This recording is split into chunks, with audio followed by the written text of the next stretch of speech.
Hi hello नमस्कार सगळ्यांचे स्वागत आहे आपल्या चॅनलवर। सगळ्यांना श्री स्वामी समर्थ। कसे आहात सर्वजण? स्वस्थ राहा, मस्त राहा, आनंदी राहा, हसत राहा आणि व्हिडिओ बघत राहा छान छान असे।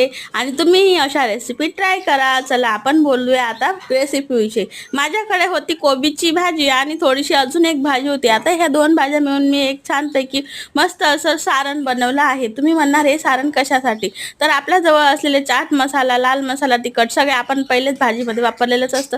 अजून हे सगळं थोडंसं टाकायचं। त्याच्यामध्ये चिल्ली सॉस, इमली सॉस सगळं टाकून घेतलं आणि थोडंसं चीज किसून घेतलं। माझ्याकडे ह्या चपात्या होत्या 5 ते 6, तर त्या पण मी घेतलेल्या होत्या। चटणी आपल्याकडे हिरवी चटणीची रेसिपी आम्ही टाकलेली चॅनलवर बघा ना, आणि पूर्ण व्हिडिओ बघायचा असेल तर मी नवीन एकदा परत बनवून दाखवेल। तर अशा पद्धतीने मी छान असे रोल केले आणि छान असे भाजून घेतले। मग मंडळी, तुम्हाला हे रेसिपी कशी वाटली सांगा बरं। भन्नाट शिळ्या चपातीपासून आणि शिळ्या उरलेल्या भाजीपासून तर भारी होती ना भन्नाट। वा मस्त, खूप छान आणि इतकी छान अप्रतिम चव लागते ना, की बाहेर आपण जी फ्रँकी खातो ना त्याही पेक्षा ही सुंदर टेस्ट असते। आणि अशा पद्धतीने मी सगळे रोल मस्त बनवून घेतले होते आणि आम्ही मस्त एन्जॉय करत खाल्ले मस्त चटणी आणि सॉस बरोबर। तर मंडळी, तुम्ही पण असेच नवीन व्हिडिओ बघण्यासाठी चॅनलला सबस्क्राईब करा। आणि आज मी मस्त समोसाचा व्हिडिओ पाठवला आहे, तर तुम्ही नक्की बघा। चला मग भेटूया नवीन व्हिडिओ बरोबर। तोपर्यंत छान माझे व्हिडिओ बघत राहा आणि छान चॅनलला सबस्क्राईब करा आणि छान आनंदी राहा।